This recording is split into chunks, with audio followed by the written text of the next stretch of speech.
I stared at the transfer letter in Marcus Chen's outstretched hand, and I didn't cry. That was his first mistake. Expecting tears. Siberia. He said it like a funeral announcement, his voice dripping with false sympathy.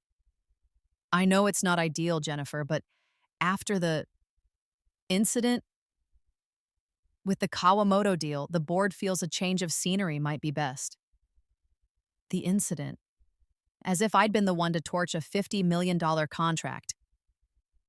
As if my fiancé hadn't stolen my entire presentation, delivered it to the client with errors I'd specifically flagged, and then blamed me when it all fell apart. I could see Vanessa through the glass wall of Marcus's office. She stood at her desk, my old desk, the senior analyst position I'd been promised, arranging a bouquet of white roses. Sympathy flowers. How thoughtful. She caught my eye and had the audacity to mouth, "I'm so sorry." The same woman who'd been sleeping with Derek for 8 months. The same woman who'd helped him break into my laptop to steal my files. The same woman who'd whispered poison in Marcus's ear about my emotional instability and unprofessional conduct. In my first life, I'd taken that letter and sobbed. I'd begged. I'd called Derek, crying, asking how he could do this to me. He told me I was too intense and that Vanessa understood him better. I'd gotten on that plane to Yakutsk broken, humiliated, my career in ruins. I'd lasted 9 months in that frozen hell before the loneliness and depression swallowed me whole. The Lena River had been cold. Shockingly cold. They'd found my body 3 days later. But that was then. I looked at the letter again, the same letterhead, the same date. March 15th, 2024. The day I'd been offered my execution disguised as a transfer. Except this time, I'd woken up on February 1st with 29 days to prepare and the gift of knowing exactly what was coming. "When do I start?" I asked. Marcus blinked. Sorry? "The transfer. When do I start?" I kept my voice level, professional. Bored, even. "You're accepting it?" I set the letter on his desk and signed it without reading it. "You said the company needs someone in the Siberian office. I'll go." Behind him, through the glass, I saw Vanessa's smile falter. Derek had just walked up to her desk. He was staring at me, his face a mask of confusion. "Good." "Jennifer, I want you to take some time to think about this," Marcus said, switching tactics. "This is a major life change. Siberia is, well, it's remote, underdeveloped, a career dead end." I smiled. "I know what it is, Marcus. I also know that someone needs to be there, and apparently I'm the only expendable analyst you have." His jaw tightened. I'd cornered him. If he tried to talk me out of it now, he'd have to admit this was a punishment, not a legitimate business need. "Well," he said slowly, "if you're certain, you'll be replacing Boris Antonov as interim analyst. The position is temporary, 6 years, months, perhaps a year." "Of course it is." I stood, smoothing my skirt. "I'll need 3 days to settle my affairs. I assume that's acceptable?" "Yes, of course, HR will be in touch." I walked out of his office with my head high. Vanessa jumped up from my old desk. "Jen, oh my God, are you okay? I can't believe they're doing this to you." "Save it." I didn't stop walking. "We both know you orchestrated this." Her face went pale. "I don't know what the Kawamoto presentation. You gave Derek my login credentials. You helped him edit the proposal to include those budget projections as I'd specifically marked as preliminary." I kept my voice low, conversational. "You wanted my position, and you got it. Congratulations." "That's insane. Is it?" I turned to face her fully now. Other analysts were watching, pretending not to listen. "Tell me, Vanessa, how did Derek know about the supplier cost increases before they were publicly announced? The ones that made our proposal look ridiculous?" She opened her mouth, closed it. "That's what I thought." I smiled. "Enjoy the desk. You earned it." Derek caught up with me at the elevator. "Jen, wait." I held up a hand. "Don't." You can't actually be going to Siberia. That's insane. Why? I pressed the elevator button. Because it's a frozen wasteland where careers go to die? Because Marcus and Vanessa engineered this entire situation to get rid of me? Or because you're afraid I might actually succeed? He laughed, that condescending chuckle he used when he thought I was being emotional. Babe, be realistic. There's nothing in Siberia. It's a token office to satisfy Russian partnership requirements. You'll be filing reports no one reads, managing contracts no one cares about. This is career suicide. The elevator dinged. Then you have nothing to worry about. I stepped inside. Have a nice life, Derek. I hope she's worth it. His face twisted, anger and guilt and something that might have been panic. I tried to help you, Jennifer. I told Marcus you were under too much stress, that you needed time off. This is on you. The doors started to close. 1 year, I said. Give me 1 year. For what? You'll see. The thing about Rebirth is that it doesn't give you superpowers. Not really. I couldn't see the future. I couldn't manipulate probability. What I had was simpler and far more valuable. I'd already lived through the next 18 months once, and I knew exactly what was going to happen. I knew that in April 2024, 2 months after my exile, a small Russian tech startup called Volkov Innovations would approach our Siberian office with a proposal for a joint venture. In my first life, Boris Antonov, a 63-year-old drunk who spent more time at strip clubs than at his desk, had ignored the pitch entirely. He'd died of a heart attack in June without anyone in New York even noticing.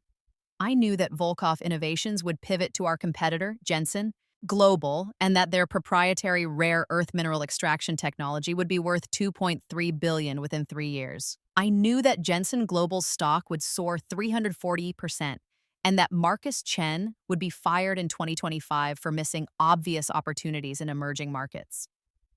I knew all of this because in my first life, I'd watched it happen from the frozen depths of depression, reading industry news on my phone in a tiny Yakutsk apartment while I planned my death.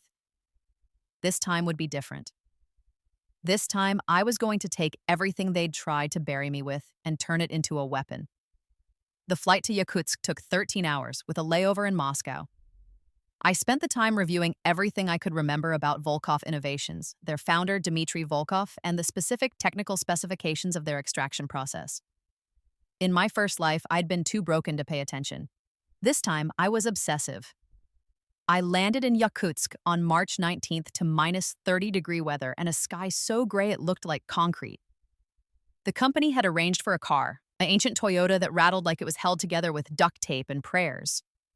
The driver, Yuri, spoke almost no English. I spoke less Russian. We managed. The Siberian office was worse than I'd remembered. A converted warehouse space on the outskirts of the city, staffed by exactly 4 people: Boris, his secretary Olga, a translator named Mikhail, and a IT specialist named Alexei who looked about 17.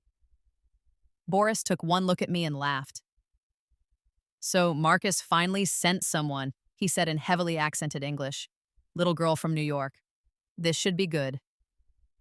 He wasn't wrong about the little girl part. I was 28 and looked younger, 5'2", with a round face and wide eyes that made senior partners routinely mistake me for an intern. Derek had once called it cute. I'd learned to hate that word. I'm here to assist with the interim transition, I said formally. Mr. Chen sends his regards. Boris snorted. Marcus Chen wouldn't piss on me if I was on fire. You're here because you pissed someone off and this is where they send the bodies. He looked me up and down. What did you do? Sleep with a VP's husband? Olga, a stern woman in her 50s, smacked him on the arm and said something sharp in Russian. He waved her off. Relax, relax. I'm just saying, they don't send competent people to Siberia. No offense, girl. None taken. I smiled pleasantly. When can we review the active contracts? Contracts? He laughed again. We have 3 contracts. 3. A mining supply agreement that renews automatically, a logistics partnership that's been dying for 5 years, and a consulting arrangement that pays us to do nothing. You can review them in 20 minutes. And new business development? New business? Boris poured himself a drink. Vodka, straight, at 10 a.m. Little girl, this is Siberia. You know what we develop here? Frostbite. Nobody wants to do business in Yakutsk. They want St. Petersburg, maybe Moscow if they're feeling adventurous. This? He gestured at the warehouse. This is a tax write-off. That's all it's ever been. I nodded slowly. I see. And when was the last time someone reached out with a proposal? Proposal? He drank. Maybe 2 years ago? Some kid wanted us to invest in a fish farm. Frozen fish. Very innovative. He laughed at his own joke. Olga caught my eye and shook her head slightly. Later, she would tell me Boris hadn't reviewed his email in months, that he spent most days at a club called the Red Bear, making business connections with 19-year-old dancers. Perfect. Well, I said brightly, I'll set up my desk and get familiar with the systems. Thank you for the overview, Mr. Antonov. Boris, call me Boris. Mr. Antonov was my father. He poured another drink. And welcome to hell, little girl. Try not to freeze. I gave it 2 weeks. 2 weeks of arriving at 7 a.m. and leaving at 9 p.m. 2 weeks of reorganizing the contract files, updating the client database, and personally responding to every inquiry that had gone unanswered in the past 6 months. 2 weeks of learning basic Russian from Olga, who softened toward me after I brought her pastries from the bakery near my apartment. 2 weeks of watching Boris stumble in at noon, drunk by 3, and gone by 5. On April 2nd, the email arrived. Subject, Partnership Inquiry, Volkov Innovations, from dvolkov@volkovinnovations.ru to siberia.office@harmongroup.com. I read it 3 times, my heart hammering. It was exactly as I remembered. A polite introduction, a brief overview of their rare earth extraction technology, a request for a meeting to discuss potential joint ventures in mineral processing. In my first life, Boris had never seen this email. It had gone to the general office inbox, which he never checked, and then vanished into the spam folder when the server updated. This time, I replied within 30 minutes. Dmitry Volkov was not what I expected. In my research from the future, I'd imagined a tech bro type, young, arrogant, probably smoking and wearing unnecessary sunglasses. Instead, the man who walked into our office on April 9th was 50-something, with silver hair, a weathered face, and eyes that looked like they'd seen the collapse of the Soviet Union up close. He brought a small team, his CTO, a wiry man named Pavel, his CFO, a sharp-eyed woman named Katya, and a translator, though Dmitry's English turned out to be nearly perfect. Boris was, unsurprisingly, at the Red Bear. I'd stopped trying to schedule around his availability. Ms. Harrison? Dmitry shook my hand firmly. Thank you for agreeing to meet. Thank you for reaching out, Mr. Volkov. Please sit. We gathered in the conference room, a generous term for a corner of the warehouse with a table and 6 chairs. Olga brought tea. I'd prepared a full briefing packet translated into Russian with Mikhail's help. Dmitry's presentation was elegant. He explained the technology, a chemical extraction process that could pull rare earth minerals from low-grade ore with 40% better efficiency than current methods. He showed projections, patents, lab results. Pavel, the CTO, walked through the technical specifications. Katya presented the financial ask, $8 million for 30% equity, and a partnership agreement that would give Harman Group first rights to any contracts in Western markets. It was objectively an incredible deal. It was also exactly what I remembered. This is impressive, I said carefully. Can you tell me about your current funding situation? Dmitry's expression didn't change, but I saw Katya glance at him. So, we've had preliminary discussions with several firms, he said. Jensen Global has expressed interest. However, we wanted to approach Harman Group first due to your company's reputation and existing infrastructure in the region. Translation. Jensen Global had offered them something, but they were shopping around. I knew what happened next. In my first life, Boris had never seen this pitch. Jensen Global had offered $6 million for 40% equity, worse terms, but with a guarantee of immediate deployment in 3 African mining operations. Volkov had taken the certainty over the better deal. Mr. Volkov, may I be direct? Please. I'm a junior analyst in an office that most people at my company have forgotten exists. I don't have the authority to approve $8 million in funding. I saw disappointment flicker across his face. However, I do have something else, which is, I believe in your technology. I also believe that Harman Group is making a strategic mistake by treating this region as an afterthought. I slid a folder across the table. This is a proposal I've prepared for our executive board. It outlines a 3-phase plan to establish Siberia as a major hub for rare earth mineral processing, with Volkov Innovations as the cornerstone partner. Dmitry opened the folder. His eyes widened slightly. Phase 1, immediate investment of $10 million for 25% equity and a full partnership agreement. Phase 2, joint venture establishment of processing facilities in Yakutsk and Magadan. Phase 3, expansion into Central Asian markets with Volkov technology as our primary competitive advantage. He looked up. This is ambitious. It's also profitable. Your technology is revolutionary. Within 3 years, we could dominate the rare earth market. Within 5, we could be looking at $2 billion in annual revenue. Katya leaned forward. You said you don't have authority to approve this. I don't, but I can get it approved. I met her eyes. I'm going to send this proposal to our global strategy division. I'm going to CC our CEO, our CFO, and every board member I can find an email address for. I'm going to make it impossible for them to ignore.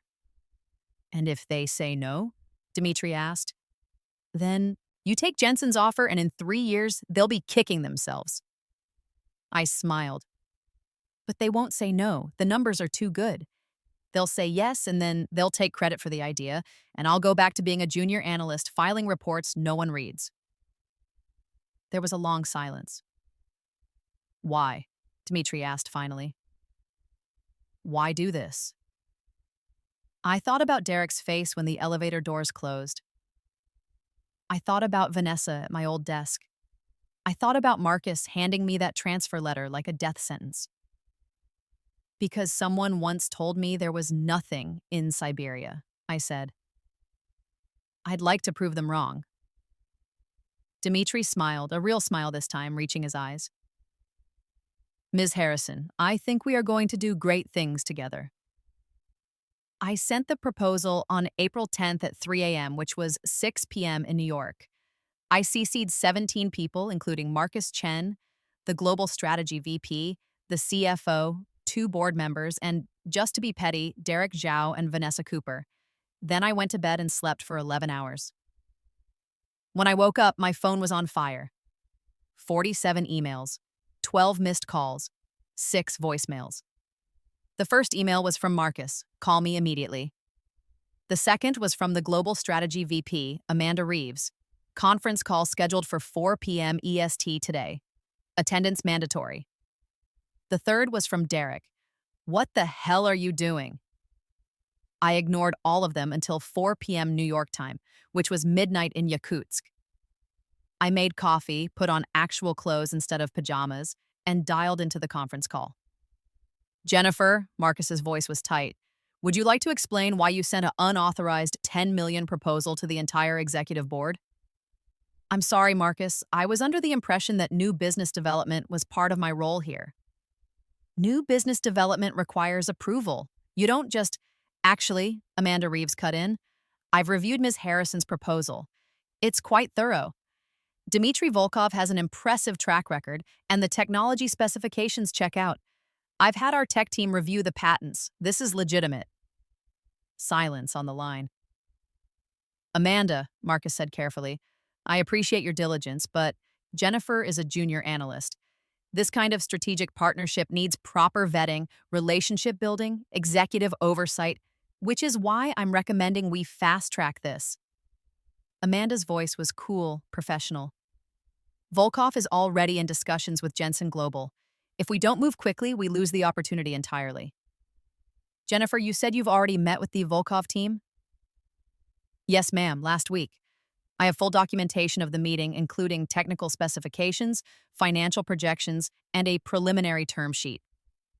Send it to me? Marcus, I want a full analysis on my desk by Friday. If the numbers hold up, I'm taking this to the board on Monday. Amanda, with respect, this is highly irregular. So is sitting on a billion-dollar opportunity because we're too proud to take advice from our Siberian office. Her tone sharpened. Jennifer, good work. Keep us updated on any further developments. Everyone else will reconvene Friday at 2 p.m. She disconnected. The silence that followed was delicious. Jennifer, Marcus said finally, we need to discuss proper protocol. Of course, Marcus. I'll make sure to loop you in on any future communications with Volkov Innovations. Will there be anything else? Another pause. No, that will be all. I hung up and allowed myself a small smile. Then I checked my personal email and found a message from Derek. You're making a huge mistake. Volkov is shopping this deal everywhere. They'll take the first offer they get, and you'll look like an idiot. Come home before you embarrass yourself further. I deleted it without responding. The next 2 weeks were a blur of conference calls, technical reviews, and increasingly frantic emails from Marcus trying to insert himself into the Volkov negotiations. Amanda Reeves, to her credit, cut through the bureaucratic noise like a knife. She flew to Moscow on April 20th with a contracts team and demanded I meet her there with Dmitry. I'd never been to Moscow. In my first life, I'd never left Yakutsk. We met at a Ritz-Carlton conference room. Dmitry's team, Amanda's team, a small army of lawyers, and me, the junior analyst who'd started this whole thing. The negotiations took 3 days. Amanda drove a hard bargain. Dmitry gave as good as he got. In the end, they settled on $12 million for 28% equity, with Harman Group covering all processing facility construction costs in exchange for exclusive Western market rights. It was more than I'd proposed. It was better than anything Jensen Global had offered. On April 23rd, we signed the contracts. Amanda shook Dmitry's hand, smiled her shark smile, and said, "Pleasure doing business with you." Then she turned to me. "Harrison, walk with me." We left the conference room. She led me to a quiet corner of the hotel lobby. "You're good," she said without preamble. "That proposal was better than half the shit I see from our senior strategists." "How long have you been in Siberia?" 5 weeks. "And before that?" "Analyst level 2, New York office." She studied me for a long moment. "Let me guess, you pissed someone off." I smiled. "Something like that."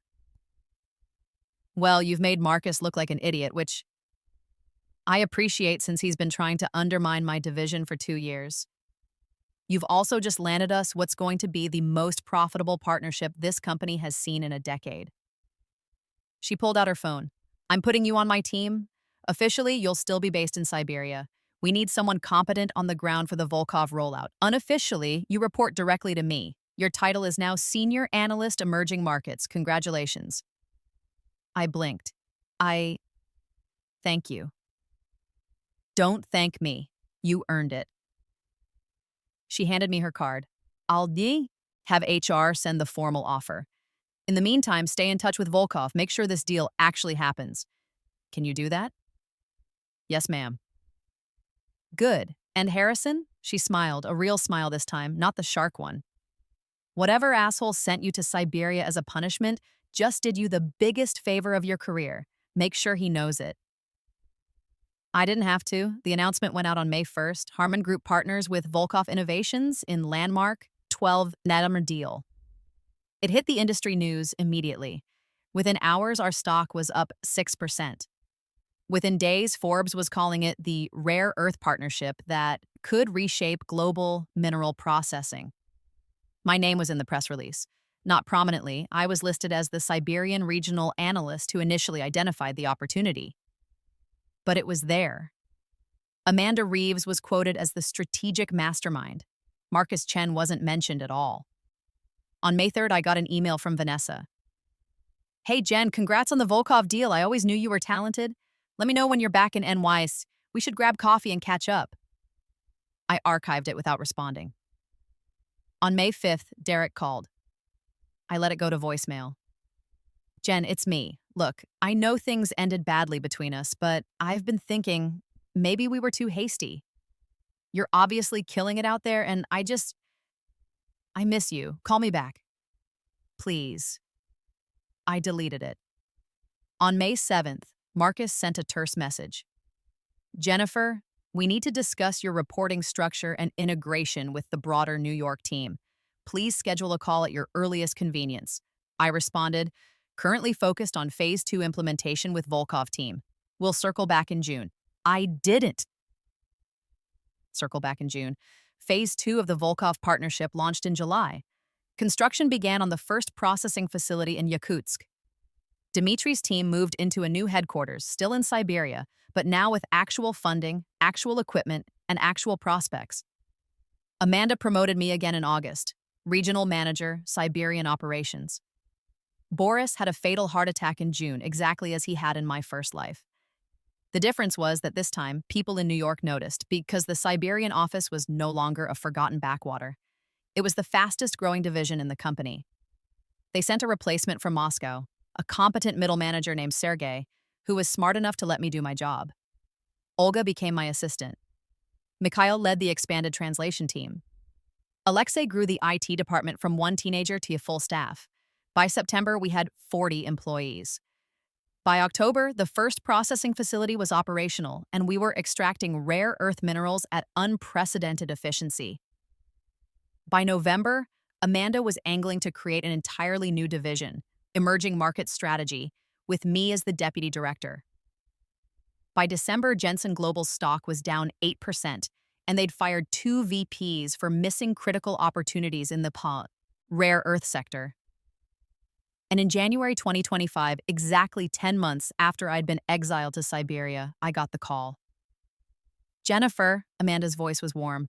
Pack your bags, you're coming home. I was in my Yakutsk apartment, a much nicer apartment now, with actual heat and windows that didn't frost over. Outside, it was -40. Inside, I had coffee and a view of the city lights. Home? New York. The board has approved the new Emerging Markets Division. I want you as director. You'll oversee all our partnerships in Russia, Central Asia, and Eastern Europe. 6-figure salary, full benefits, executive track. You've earned it. I should have been thrilled. This was everything I'd wanted in my first life. Recognition, power, escape from Siberia. Instead, I felt nothing. Can I think about it? I asked. Amanda paused. Is everything okay? Yes, I need to consider the logistics. I've built a good team here. I don't want to leave them without proper support. You'd be able to visit regularly, and we'd hire a replacement for the on-ground management. But Jennifer, this is a director position. This is what you've been working toward. I know, I just need a few days. Take the week. Let me know by the 20th. I hung up and sat in silence for a long time. Outside, Yakutsk glittered in the frozen darkness. I'd been here 10 months. 10 months of 16-hour days, brutal cold, and building something from nothing. 10 months ago, I'd been broken, humiliated, ready to die. Now I was being offered everything I'd thought I wanted. And I realized I didn't want it anymore. I wanted what I'd built here. I wanted the team I'd assembled. I wanted to see the Volkov partnership through Phase 3. I wanted to prove that Siberia wasn't a dead end, it was a beginning. I called Dmitri. Jennifer, his voice was warm. How are you? I was just reviewing the Q4 numbers. Would you be interested in expanding Volkov Innovations into a full vertical integration model? Silence. What are you proposing? Processing, refining, and manufacturing. We extract the minerals, process them here, and sell finished products directly to tech manufacturers. Cut out the middlemen entirely. That would require significant additional capital. I know. I also know that our current facility is already operating at 30% above projected efficiency. We could get investment. I could get investment. Jennifer, are you planning to stay in Siberia? I'm planning to turn Siberia into something no one can ignore. He laughed, a deep, genuine laugh. Then yes, let's expand. Let's build something empire. I called Amanda on January 18th. I'm staying in Siberia. What? I appreciate the offer, Amanda. I really do. But I'm not finished here. I want to take Volkov to the next level. I want to build a full supply chain. I want to make this region a real power center, not just a satellite office. Jennifer, you can do that as director. You'd have more resources, more support. I'd have more bureaucracy, more politics, and less direct control. Here, I can move fast. I can build something real. She was quiet for a long moment. You're serious. Completely. You're insane. You know that, right? You're turning down a director position to stay in one of the coldest, most isolated cities on Earth. Probably. She laughed. God, you're going to be CEO someday, aren't you? That's the plan. All right, I'll pitch the board on a regional director position. Same level as the director role, but with autonomous control over Siberian operations. You'd still report to me, but you'd have your own budget, your own hiring authority, and full decision-making power for any partnerships under $50 million. Deal? I smiled. Deal. You're going to make me look very smart or very stupid. I'm betting on smart. Good. Because I'm betting my career on you. Don't make me regret it. The promotion was announced on February 1st, 2025, exactly 1 year after I'd woken up in my second life. Harman Group appoints Jennifer Harrison as Regional Director, Siberian Operations. The press release detailed my visionary leadership in securing the Volkov partnership and building the Siberian division into a major profit center. It mentioned the expansion plans, the new facilities, the projected revenue. It was featured in Bloomberg, Forbes, and the Wall Street Journal. My old colleagues in New York saw it, Vanessa saw it, Derek saw it, Marcus saw it, and on February 3rd, I got an email from Marcus Chen. Jennifer, I wanted to reach out personally to congratulate you on your promotion. I always knew you had tremendous potential. That's why I fought so hard to give you the Siberia opportunity. I told the board at the time that you were exactly the kind of innovative thinker we needed in emerging markets. I'm proud to see you proving me right. If you're ever in New York, let's grab dinner. I'd love to hear more about your vision for the region. Best, Marcus. I read it twice, then forwarded it to Amanda with a single line. Should I respond? She replied immediately, absolutely not, let him twist. I deleted the email and went back to work. Derek showed up in Yakutsk on March 15th. I was in a meeting with Dmitry and Pavel, reviewing specs for the new refining facility when Olga knocked on the door. Jennifer, there's someone here to see you. He says it's urgent. I'm in a meeting. He says his name is Derek Zhao. He came from New York. Dmitry glanced at me. I'd told him the story one night over vodka, not all of it, but enough. Do you want me to have him removed? He asked calmly. No, I'll handle it. I stood. Take 15 minutes, I'll be right back. Derek was in the lobby, looking absurdly out of place in his designer coat and polished shoes. He'd lost weight, he looked tired. Jen, thank you for seeing me. I didn't say you could come to my office, Derek. I know, I'm sorry, I needed to see you. He looked around at the renovated space, the new furniture, the expanded staff, the Volkov Innovations logo on the wall. This is incredible. What you've built here, what do you want? He flinched. I wanted to apologize. For everything. The Kawamoto deal, Vanessa, the things I said when you left. I was an asshole. I was threatened by your talent and I lashed out. I'm sorry. Okay. Okay? You're sorry. I heard you. Was there anything else? Jen, please, I know I don't deserve forgiveness, but can we at least talk? Maybe grab coffee? No. I flew 13 hours to see you. That's not my problem. I checked my watch. I have a meeting. If you need help booking a return flight, Olga can assist you. I still love you. I laughed. I couldn't help it. No, you don't. You love the idea of me now that I'm successful.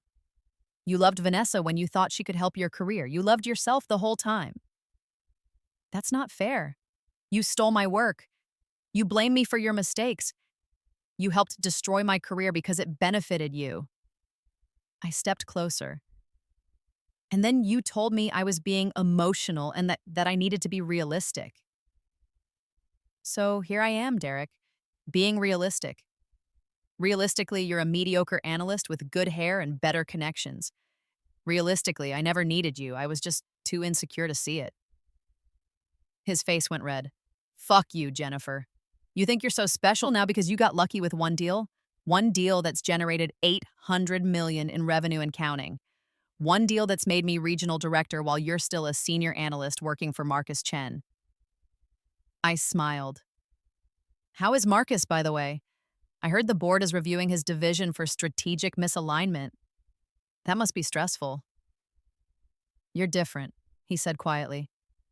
You're not the person I fell in love with. You're right, I'm not. I'm better. I turned and walked back to my meeting. Vanessa tried next. She sent a formal email in April asking if she could visit the Siberian operations to learn about our emerging markets strategy. She CC'd Amanda, which was a nice touch. Pure professionalism, no personal agenda visible. Amanda forwarded it to me. Your call? Want me to kill it? I thought about it for a long time. In my first life, Vanessa had been my best friend. We'd met in training, bonded over bad coffee and worse managers, and built a friendship I thought was real. Then she'd slept with my fiancé, stolen my job, and smiled at me while I burned. But I wasn't that person anymore. I wasn't the woman who'd been so desperate for validation that I'd missed every red flag. I wasn't the woman who'd let betrayal destroy her. I was the woman who'd turned exile into empire. I replied to Vanessa directly. Unfortunately, we're not set up for operational tours at this time. However, if you're interested in our emerging markets strategy, I'd recommend reviewing the case study Amanda published in HBR last month. It covers the Volkov partnership in detail. Best, Jennifer Amanda sent me a message. Perfect. Professional and ice cold. I love it. Vanessa didn't respond. Marcus was fired in June 2025. The official announcement cited strategic reorganization and different vision for the company's future. The unofficial story, which I heard from Amanda over drinks during her visit to Yakutsk, was that the board had finally noticed he'd missed not just Volkov, but 3 other major opportunities in emerging markets. He spent too much time politicking and not enough time doing his actual job, Amanda said. The Volkov deal was the final nail, but honestly, he'd been failing upward for years. Who's replacing him? She grinned. Me. I'm taking over global strategy, which means I need a new head of emerging markets. Amanda, relax. I know you're not ready to leave Siberia yet. I'm promoting Sarah Chen, no relation to Marcus, thankfully. But I wanted to tell you first, you're on the executive track now. Keep building here, keep delivering results, and in 2 years we'll talk about VP positions. I raised my glass. To politics. To results, she corrected. The Volkov partnership hit $1 billion in revenue in September 2025. We held a celebration at the Yakutsk facility. Champagne for everyone. Speeches from Dmitry and Amanda, and a plaque commemorating the partnership. I stood at the back, watching the team I'd built celebrate the thing we'd built together. Olga caught my eye and smiled. Mikhail was laughing at something Pavel had said. Sergei was talking to the new hires, looking proud. Dmitry found me. You did this. We did this. No. He shook his head.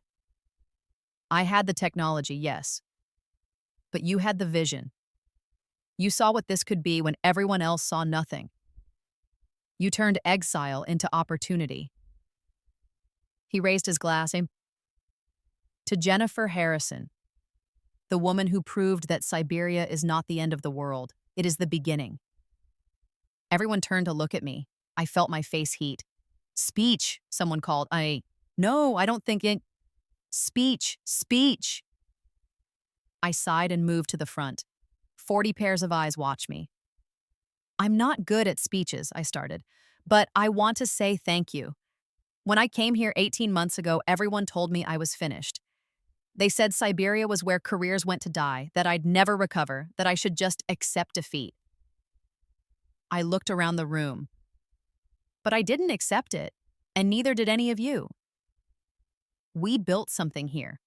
We built something real and valuable and impossible to ignore. We proved that geography doesn't determine destiny, that exile can be transformation, that the thing they meant to break us with could be the thing that makes us unstoppable.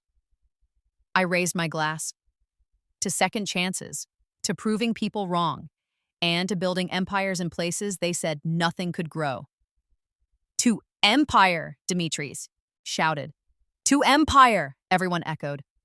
We drank, and for the first time in 2 lifetimes, I felt whole. March 15th, 2026, 2 years to the day after Marcus Chen had handed me that transfer letter. I was in New York for a board meeting, my first as the newly appointed VP of Emerging Markets. Amanda had been promoted to COO. Sarah Chen was crushing it as Global Strategy Director. The Siberian division was now the third largest profit center in the company. I walked through the New York office in my new suit, with my new title, and my new corner office waiting upstairs. Vanessa was still at the senior analyst desk, my old desk. She didn't look up as I passed. Derek had left the company 6 months ago. I'd heard he was at a competitor, doing fine but not great. Marcus Chen was consulting now. I'd seen his LinkedIn.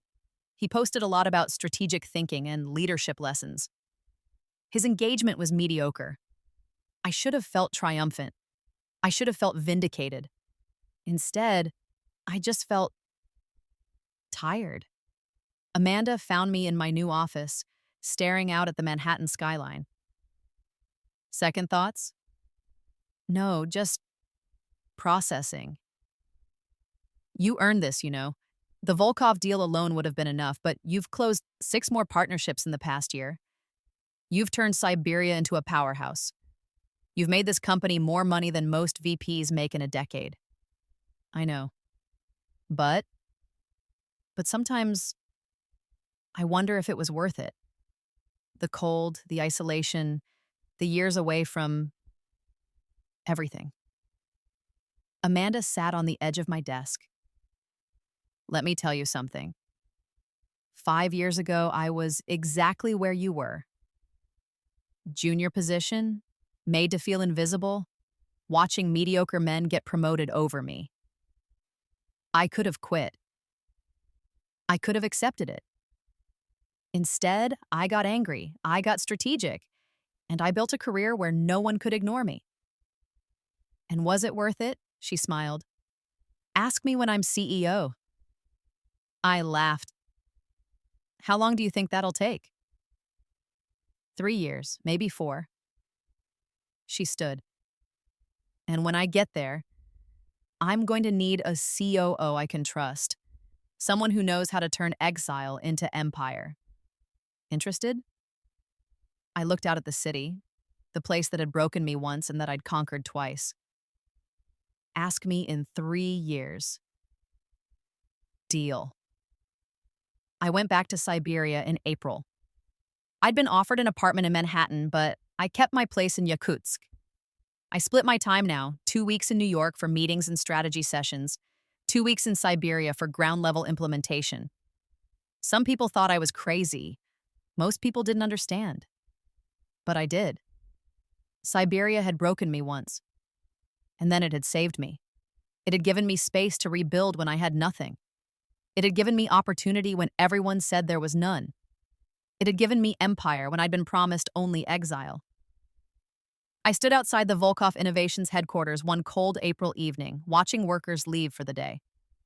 The facility hummed with activity, 3 shifts, around-the-clock processing, contracts with manufacturers across 3 continents. My phone buzzed, a message from Amanda. Board approved, Phase 4 expansion, $500 melder budget, your call on deployment. I smiled and typed back. Let's build something bigger. Inside, Dmitry was waiting in his office. We had plans to review, facilities to design, futures to build. Outside, Yakutsk glittered in the darkness, -30 and beautiful. I'd been sent here to die. Instead, I'd learned to live. And that, in the end, was the best revenge of all.